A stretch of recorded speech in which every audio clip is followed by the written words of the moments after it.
This day in 1948 would change Colombia forever. It began like any other spring morning in Bogotá, a crowd forming around a man whose voice had become the heartbeat of a dispossessed nation.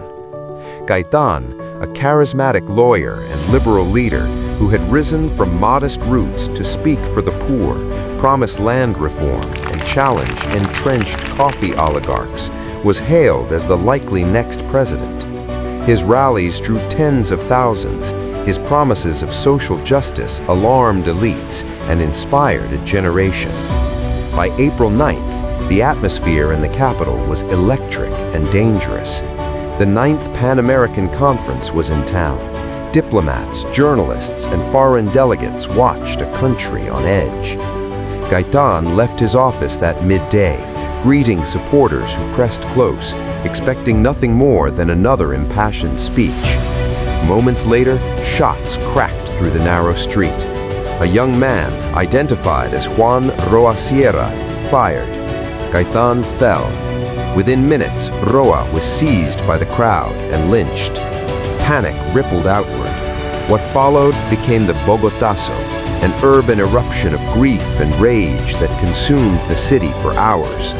Stores were looted, public buildings torched, tram lines sabotaged, government offices attacked.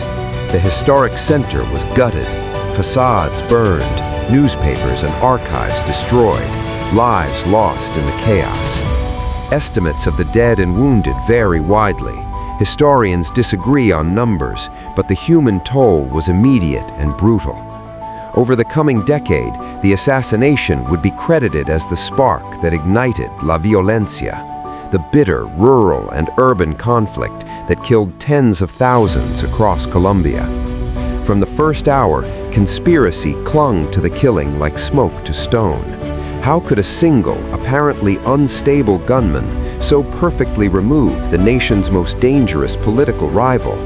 Witnesses disagreed about Roa's motives. Some claimed political slogans, others muttered about personal grievances or mental disturbance. The official inquiry concluded Roa acted alone, a lone assassin consumed by delusion. That settled nothing. Alternative explanations proliferated.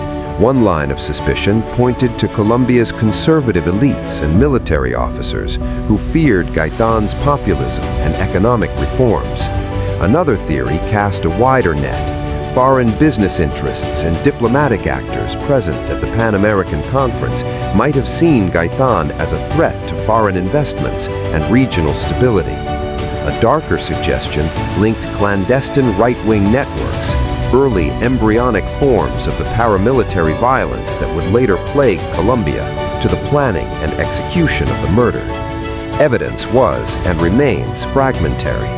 Documents, witness statements, and later interviews produce suggestive fragments, but no smoking gun. Each new archive release or memoir fuels a narrative. Each inconsistency fans the embers of doubt. What is indisputable is the chain reaction. The Bogotazo exposed how fragile the state was beneath the veneer of order. Opposition hardened into sustained violence. Political polarization metastasized into decade-long bloodshed. Institutions that might have investigated the assassination fairly were themselves destabilized by the riots. Memory did the rest. Gaitán became both martyr and myth, his death a perpetual question mark in Colombian history. Decades later, Colombians sift through burned newspapers, courtroom transcripts, and oral histories, searching for clarity.